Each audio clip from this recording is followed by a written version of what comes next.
Hari ni aku nak share dekat korang 5 tips untuk pilih water heater. Simple gila tapi penting sangat. Yang pertama, sumber air. Korang kena tahu air datang dari mana. Direct dari meter atau tangki air. Kenapa penting? Kalau direct, pressure memang dah kuat. So, tak perlu ambil yang ada pump. Kalau tangki, biasanya pressure agak slow. So, wajib ambil heater yang ada built-in pump. Yang kedua, jenis motor. AC pump dan DC pump.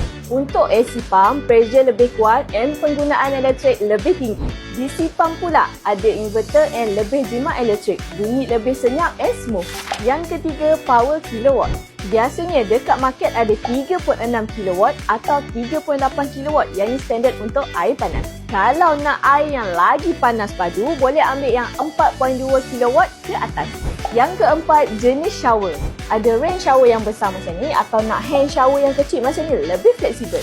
Yang ni pun kena pilih ikut keselesaan korang and style korang. Yang kelima, tank storage. Yang ni optional. Biasanya orang guna instant heater je, tapi ada juga yang guna tank storage.